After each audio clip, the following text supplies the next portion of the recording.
Bonjour les amis, vous êtes la Résistance et vous êtes avec les Gilets jaunes constituants en Pays de l'Uropoix. Nous sommes aujourd'hui avec Fadi Kassem, professeur, enseignant, Gilets jaunes, Sciences Po, agrégé en histoire. Et on va parler de l'État, mais avec un recul historique. Comment s'est organisé l'État? Pourquoi il y a eu un État? Comment il s'est organisé à des périodes plus ou moins glorieuses de l'histoire de France? Il a dû être efficace, peut-être même plus efficace que maintenant. Et donc revenir sur cette succession chronologique avec le citoyen Fadi Kassem. C'est à toi. Bah, on peut, bon, encore une fois, si on part de la base, tu peux dire qu'il y a des États à plein de moments de l'histoire, mais si on prend l'histoire de France, d'abord la construction de l'État, elle est fortement liée à la royauté, bon, à la monarchie. En particulier, à partir du Capet en 987, il a fallu que les rois construisent un État pour s'affirmer par rapport au seigneur. Du Capet, je rappelle, avait été élu roi. Il n'est pas issu comme ça d'une dynastie tout à coup, il a dû construire une dynastie. Et pour lui, l'un des éléments, ça a été l'État.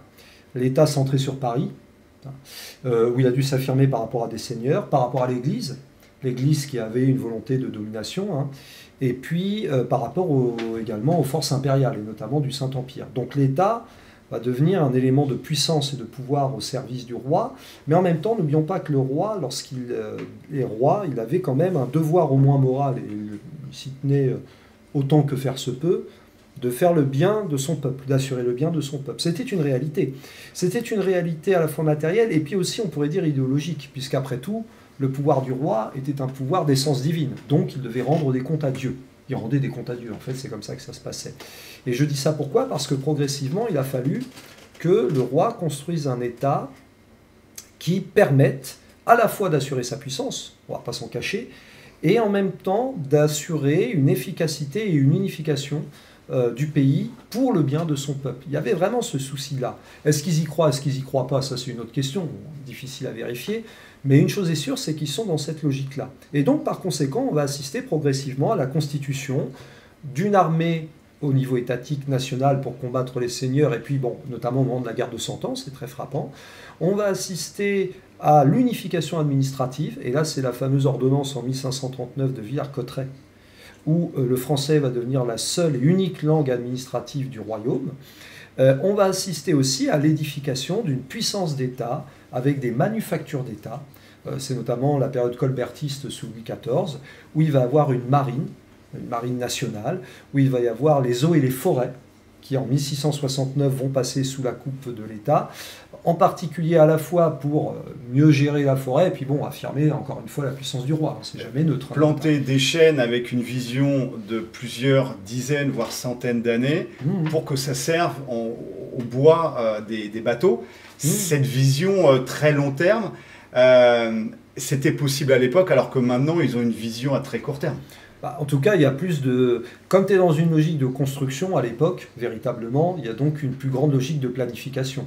Je répète, tout ça aussi est également pour l'intérêt personnel du roi, il faut être très clair, mais en même temps, ça a des retombées positives potentiellement pour le pays. Et effectivement, parce que tu es dans cette logique de construction. Et de ce point de vue, la Révolution française n'est pas forcément une rupture. Elle continue. Elle continue cette logique de construction unitaire, pas uniforme, mais unitaire du pays. Je parlais de la langue française, sous la Révolution, les révolutionnaires défendent aussi cette idée de français comme langue indivisible du pays. Je peux même ajouter une chose très importante qu'on oublie souvent, c'est sous la Révolution française aussi que se développe véritablement, ça existait déjà avant, mais là encore plus, une politique patrimoniale. Je dis bien une politique patrimoniale avec une dénonciation du vandalisme, etc., qui peut frapper les monuments, y compris religieux d'ailleurs. Hein.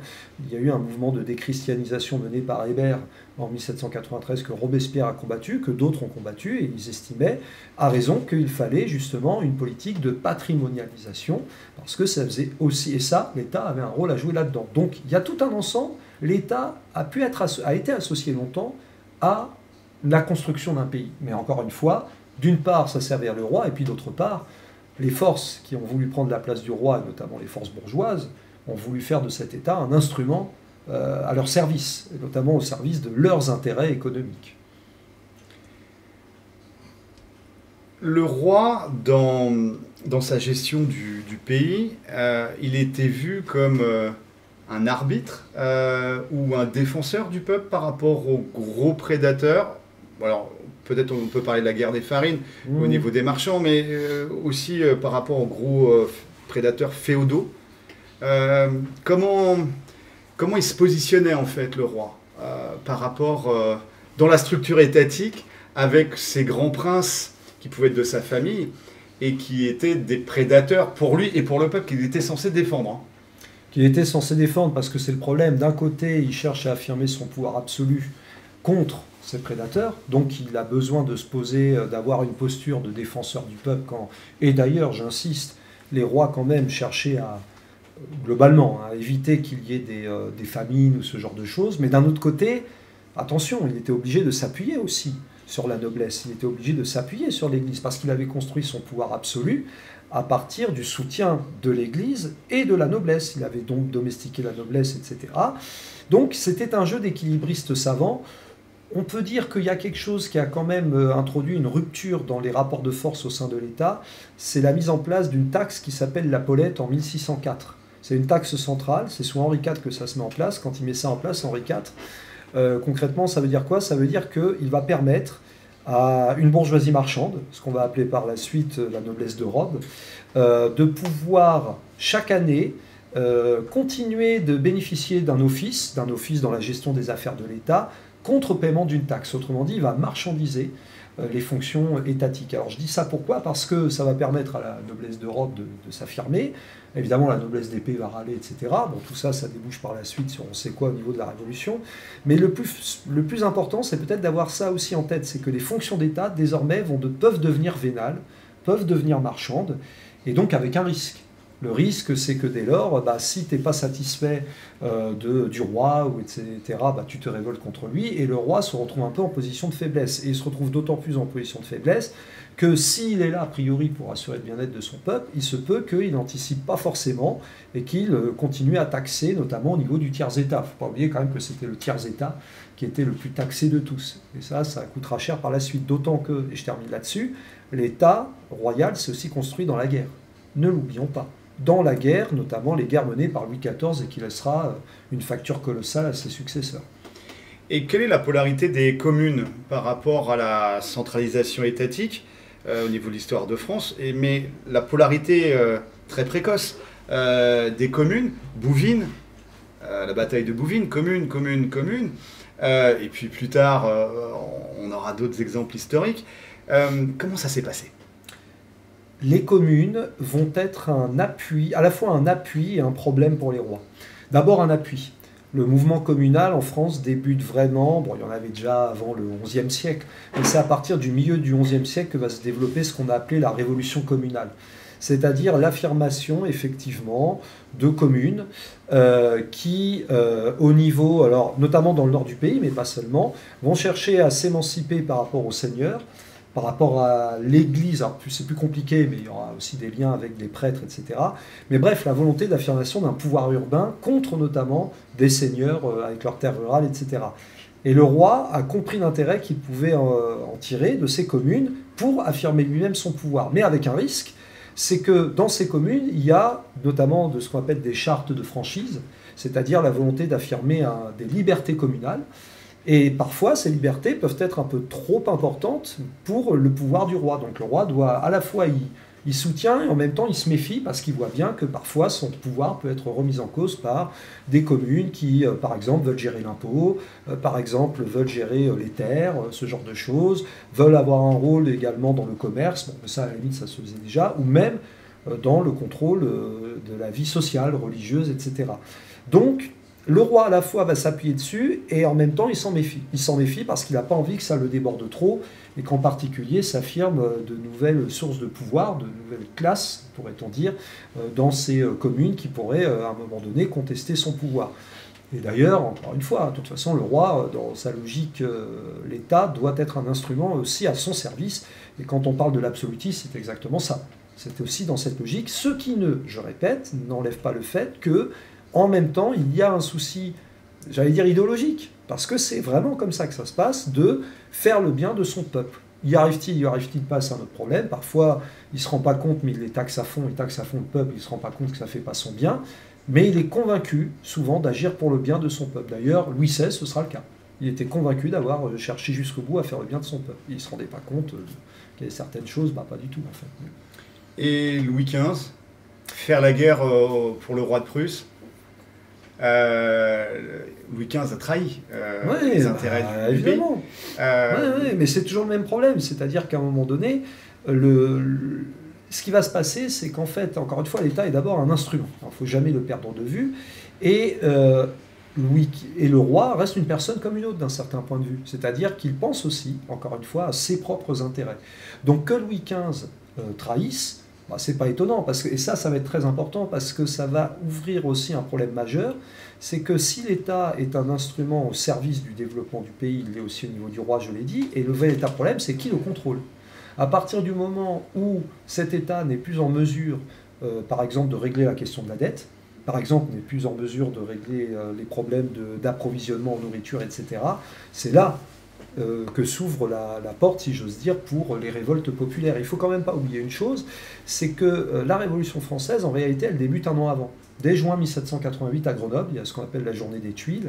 Et puis à l'été a lieu un terrible orage, le 13 juillet 1788, qui va entraîner il va avoir des conséquences colossales. Il va avoir de véritables problèmes climatiques à l'époque. Et je dis ça pourquoi ? Parce que le grand problème de Louis XVI, c'est qu'il n'a pas anticipé tous ces soucis et il ne comprend pas que l'État doit jouer un rôle dans ce cas-là de régulation des stocks, des grains, etc.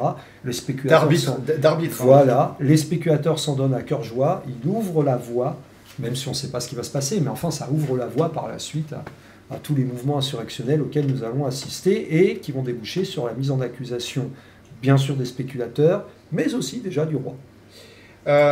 Donc on reprochait à la limite à l'époque au roi de ne pas jouer son rôle de protection du peuple contre ces super prédateurs. Tout à fait. Par rapport à la période napoléonienne, comment s'est structuré l'État français et quel était le saut qualitatif par rapport à la période troublée de la Révolution ? Napoléon, c'est un personnage un petit peu ambigu, ambivalent. Parce que d'un côté, il continue la Révolution, il ne faut pas l'oublier. Il continue la Révolution. Quand il adopte le Code civil, ce genre de choses, c'est la continuité de la Révolution. Et puis d'un autre côté, il va renforcer le centralisme, véritablement. Un centralisme de l'unité et l'indivisibilité du pays qui s'était développé sous la Révolution française, pour le coup. Et lui, il va le poursuivre et il va mettre en place aussi des structures très importantes qui existent encore aujourd'hui, alors sous d'autres formes, mais par exemple la monnaie, l'unification monétaire avec le franc germinal. Il y aura les lycées, la création des lycées. La création, tellement importante aujourd'hui, des préfets. Ça se passe aussi sous Napoléon. Donc en fait, il y a vraiment un mouvement très centralisateur, et même presque trop, de fait. Il le paiera par la suite, parce qu'il y aura des oppositions forcément. Et en plus, il va se lancer dans l'aventure belliciste jusqu'en Russie. Mal lui en a pris. Donc en fait, là, on rentre dans une logique presque ultra centralisatrice, et en tout cas même bien plus que les rois. Parce que les rois, en fait, devaient composer, il ne faut jamais l'oublier, avec les provinces. Ils devaient composer avec les grands comtes, les grands féodaux, etc., qui pouvaient avoir de l'importance en Guyenne, dans le Poitou, en Bourgogne, historiquement une province très importante. Et Napoléon, il va renforcer la centralisation qui, elle-même, s'était déjà renforcée sous la Révolution française, où on assiste à un mouvement, effectivement, de volonté d'affirmation de l'unité et de l'indivisibilité de la nation. Et d'ailleurs, il faut quand même signaler que sous la Révolution, vous avez l'unification à travers les unités de mesure, les poids et les mesures. C'est pas rien. Ça aussi, ça participe à. Et c'est là où l'État joue son rôle, encore une fois, d'unificateur et de centralisateur, presque trop avec Napoléon en particulier. Au niveau du CNR, on fait un saut après la Seconde Guerre mondiale. Là aussi, période cruciale, charnière de la construction de l'État, à partir de ruines. Comment ça s'est passé ? Alors là, c'est la volonté de reconstruire déjà un État souverain, parce qu'il était en lambeaux, et puis un État social. J'insiste sur le mot social, parce que je ne dis pas d'ailleurs qu'il n'y avait rien avec les rois, hein. Il pouvait avoir bien sûr quelques éléments, mais le CNR, le Conseil national de la résistance, lorsqu'il est créé en mai 1943, Il va par la suite adopter un programme le 15 mars 1944, donc on y est bientôt pour le 80e anniversaire, avec une volonté de réaffirmation de l'État souverain par rapport aux forces prédatrices et notamment les grandes puissances d'argent. C'est comme ça que c'est indiqué dans le programme. Je prends un exemple, la volonté de séparer les médias des puissances d'argent, et puis la volonté de construire les bases de ce qu'on peut appeler une sécurité sociale de manière élargie. Ce n'est pas seulement la sécurité sociale en tant que telle, c'est faire en sorte que ce soit la nation qui soit la propriétaire des grands moyens de production, et des transports, des énergies. On peut parler bien sûr de la SNCF, d'EDF, etc. Le fait également de remettre en place les retraites, des véritables retraites, des congés payés, donc on assiste vraiment à un État social. Et d'ailleurs, c'est pas pour rien que le MEDEF, et avec tous les eurogouvernements, cherche à démanteler cet État social. C'est ce que disait Denis Kessler, le numéro 2 du MEDEF, en 2007. Il disait, c'est simple, finalement le CNR, c'est un compromis entre gaullistes et communistes. Et que l'objectif de l'ensemble de ce qu'ils appellent les réformes, c'est-à-dire les contre-réformes, et il disait ça au moment de Sarkozy et Fillon, c'est de démanteler l'ensemble de l'œuvre du CNR, en gros de tourner la page de 1945, d'en finir avec ça. Mais c'est au-delà de 1945 en fait, c'est en finir avec des siècles d'histoire de construction d'un État qui a pu être à la fois protecteur, alors qui par moments a été prédateur aussi, il ne faut jamais l'oublier, notamment par rapport aux forces qui composaient le tiers-État, les paysans, etc., et qui en même temps a pu être une protection par rapport les grandes féodalités, les grandes féodalités économiques, qui avaient d'ailleurs massacré la souveraineté de l'État-nation pendant la Seconde Guerre mondiale, ne l'oublions pas. Au niveau historique, l'État a cessé d'exister à certains moments. Au niveau partie nord de la France, zone d'occupation allemande, oui, bien sûr. Il a cessé d'exister puisqu'on était sous occupation. Complètement. Oui. Et donc après, quand les Allemands ont envahi la zone soi-disant libre, il y a eu aussi l'État français n'a plus existé. Non. Donc on a eu une période dans notre histoire où l'État n'était pas là. Il y avait un autre État qui prenait la place. Et puis les Américains avec l'AMGOT en 1944, tout à fait. Ils avaient aussi un projet on était une colonie. Tout à fait. D'ailleurs, les Américains, en réalité, je signale, s'entendaient bien avec Vichy. C'était pas un problème.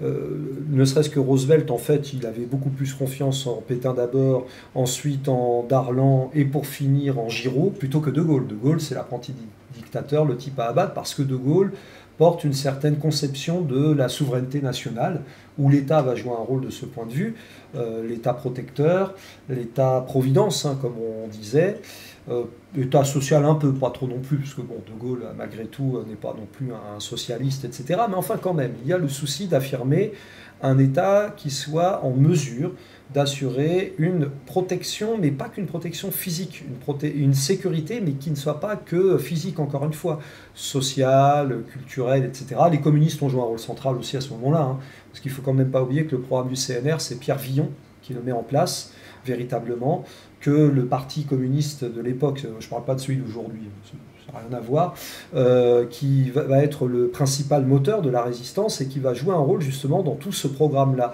Et les Américains, pour eux, ça les fait chier, disons-le clairement à l'époque, parce qu'eux, ils ont d'autres projets qui, effectivement, proposent de poursuivre l'œuvre de destruction de la France, de la décomposer, de la découper littéralement et d'éviter d'avoir un État central trop fort. Bon. Alors, il y avait une partie du nord de la France qui passait à la Belgique, les Flandres. Tout à fait. C'était prévu. Comment ça s'est passé la reconstruction de l'État en fonction de l'avancement de la libération du pays, où on passait d'un État sous occupation qui n'existait plus, c'était sous administration allemande. Comment ça s'est passé au fur et à mesure que les territoires se libéraient, remplir ce vide et reconstruire un État tout en étant en état de guerre et avec la prédation derrière, la pression prédatrice des Américains avec l'AMGOT. Ça a été très dur et en fait, déjà il a fallu effectivement... Il a fallu qu'il ait lieu un compromis gaullo-communiste, disons-le clairement, ce sont les gaullistes et les communistes qui vont s'accorder notamment sur le fait de résister à la pression des États-Unis, alors que pendant ce temps-là, il faut signaler notamment que les socialistes négociaient avec les États-Unis. Voilà, tu as les accords Bloomberg en mai 1946, tu as ce genre de choses. Je ne vais pas rentrer totalement dans les détails. Tu as la préparation du plan Marshall, hein, avec aussi bien sûr l'appui de la droite libérale, conservatrice, appelons-le comme on veut. Et en même temps, reconstruire l'État, ça a nécessité, il ne faut pas croire qu'ils s'entendaient parfaitement, les gaullistes et les communistes. En particulier, très clairement, on a recyclé des tas de vichistes. On les a recyclés. Et puis d'ailleurs, prenons un truc très simple. Pour avoir des tas d'enseignants à la Libération, honnêtement, comment on va faire, sachant qu'ils étaient bien là sous Vichy? Et c'est pareil dans la justice. De Gaulle en a conscience. Il le sait parfaitement.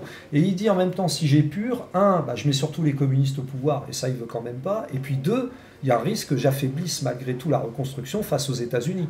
Donc il est dans cette logique. Donc il va aussi placer des hommes à lui, soit dit en passant, de Gaulle. En particulier dans les services de renseignement, etc. Voilà. Donc à la fois, il y a la volonté de reconstruire vraiment sur des bases nouvelles, grâce au programme du CNR, et en même temps, clairement, on recycle des branches pourries. Et malgré tout, ce qui va incarner cette volonté de renouveau et de vraiment servir l'intérêt général, c'est la création en 1945 de la Fondation nationale des sciences politiques, c'est-à-dire Sciences Po. Avec cette idée que chez De Gaulle, la FNSP doit être là pour vraiment avoir des fonctionnaires qui sont au service de l'intérêt général, public, ajouterais-je. Ça marche à peu près sous les 30 Glorieuses, enfin ce qu'on appelle les 30 Glorieuses, et puis par la suite, progressivement, les branches pourries, comme d'habitude, les grandes féodalités économiques auxquelles De Gaulle n'a pas vraiment touché, elles vont commencer à inverser le cours des choses. Voilà, et on voit l'état dans lequel on se situe aujourd'hui. Citoyens, merci, force et honneur. Force et honneur. On ne lâche rien. Plus que jamais. À vous.